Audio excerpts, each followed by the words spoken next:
When you think of the Mafia, what comes to mind? Dark alley deals, whispered conversations, and men of honor bound by a code? But what if I told you that the Mafia is far more complex, spanning countries and cultures, and has shaped the very fabric of societies across the globe? Join us as we discuss the 10 most powerful Mafia countries in the world, where criminal syndicates are the real power players. Let's begin this countdown with Turkey. The Turkish Mafia is a network rooted in crime and power, operating not just in Turkey but across Europe and beyond. This syndicate has woven its dark web through heroin smuggling, illegal gambling, human trafficking, and even a disturbing connection to high-level politics. But how deep do these roots go? And just how far-reaching is their influence today? At the crossroads of East and West, Turkey serves as the perfect bridge for criminal enterprises. With easy access to both Europe and the Middle East, Turkish mafia groups thrive on this geographic advantage. And then there's the darker, shadowy side, their ties to Turkey's deep state. How deep, do you ask? Some Turkish mafia members are connected to the National Intelligence Organization and the Grey Wolves, a far-right nationalist group known for its radical ideologies. In fact, these connections became headline news during the infamous Susurluk scandal in the 1990s, where the mafia, politicians, and military were exposed to have unsettling ties. Coming in at number 9 is Bulgaria. In Bulgaria's dark underworld, crime, politics, and violence have collided for decades. A shocking pattern of assassinations, particularly targeting high-profile figures like the chairman of Lokomotiv Plovdiv football club, shook the nation. Georgy Kalapatyrov, Georgy Pardanov, and Peter Petrov, and others were shot dead in the 1990s and 2000s, signaling deeper connections to organized crime. But the violence wasn't limited to sports. Mayors and business leaders like Yanko Yankov and Dimitar Yankov also fell victim to this brutal underworld. As these murders piled up, the EU sent experts like Klaus Janssen to assess Bulgaria's crime-fighting efforts. The conclusion? Bulgaria's response was a total mess, with law enforcement criticized for failing to tackle organized crime effectively. Much of this criminal empire's roots trace back to Bulgaria's post-communist transition. Former wrestlers turned crime bosses, like the Iliev brothers, rose to power, using their physical prowess to control business and politics. These Muchti, mugs known for their imposing presence and flashy lifestyles, showed the chaotic fusion of crime and governance. By the early 2000s, assassinations were rampant, and mafia figures had moved into smuggling and privatization. The criminal networks had woven themselves into the fabric of Bulgaria's society, leaving the nation grappling with corruption and violence. The question remains, can Bulgaria truly break free from its mafia past? At number 8, we shift our focus to Japan.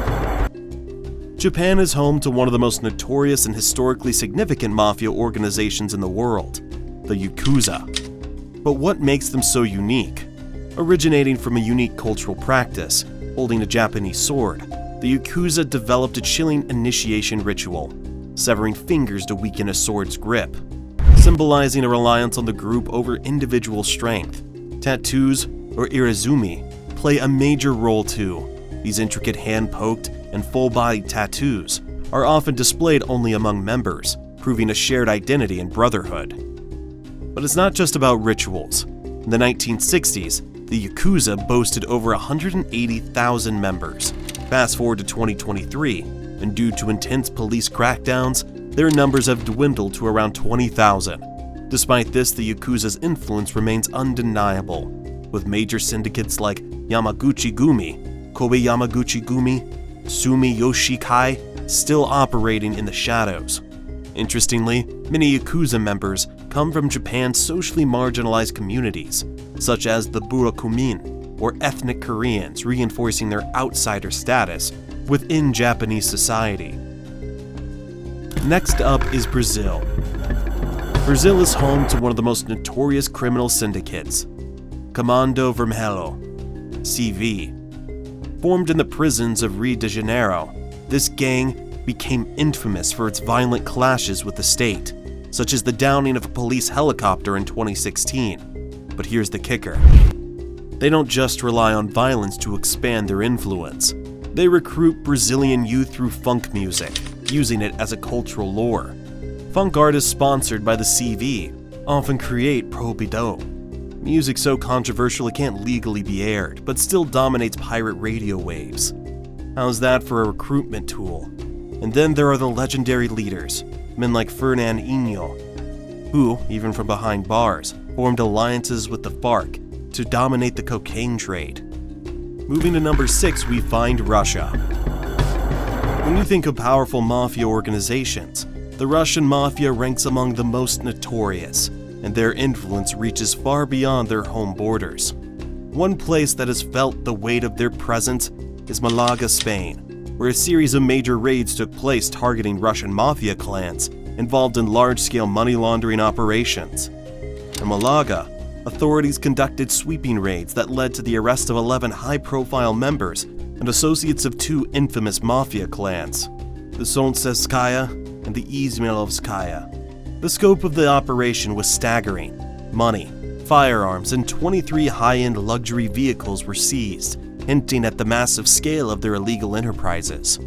Among those arrested was Alexander Grinberg, the owner of Marbella FC, a football club in Spain, alongside executives from notable companies like AFK Sistema.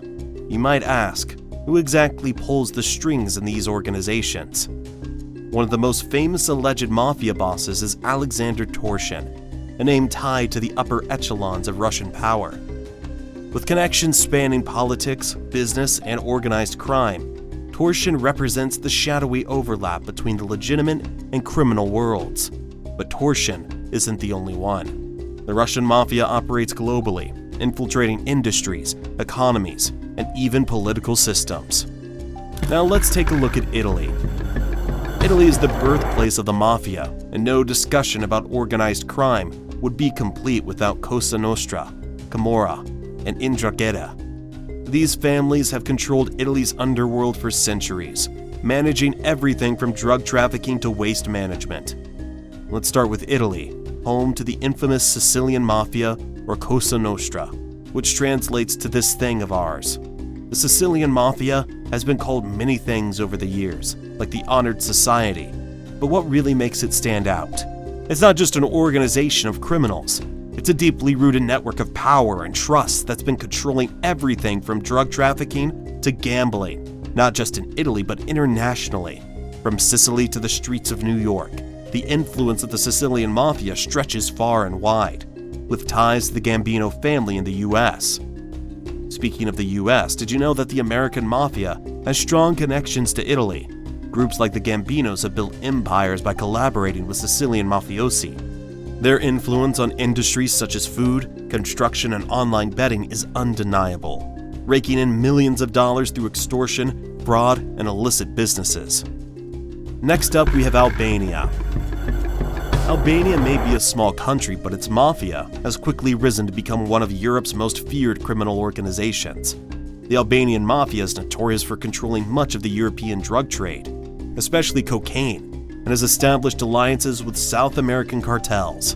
One of the most shocking aspects of their operations is human trafficking. Albanian crime groups are known for luring women into prostitution with false promises of jobs abroad, only to trap them in brutal conditions. Reports indicate that thousands of women are trafficked each year, often facing severe violence to ensure their silence. How can a nation heal when its citizens are treated as commodities in a ruthless trade? In the United States, the Albanian mafia has become a force to be reckoned with. Once small-time players involved in low-level crimes, they've grown into one of the most violent and secretive organizations, operating in partnership with other mafia families across the globe. FBI investigations have revealed how difficult it is to penetrate their ranks, with one Albanian-American mob spreading its reach across 3 continents. Coming in at number 3 is the United States. The American Mafia, made famous by movies and TV shows, may not be as dominant as it once was, but it's far from dead. Families like the Gambino, Ukezi, and Bonanno still control significant parts of the underworld, particularly in New York and Chicago. These groups are involved in drug trafficking, extortion, and cybercrime. Did you know that at the height of the Mafia's power, at least 26 cities across the US were controlled by Cosa Nostra families? From the streets of New York to the bustling alleys of Chicago, these crime families built empires. But how did they consolidate such control? New York is home to the five families: Gambino, Lucchese, Genovese, Bonanno, and Colombo. These families ruled the city's criminal underworld, each with its own territory.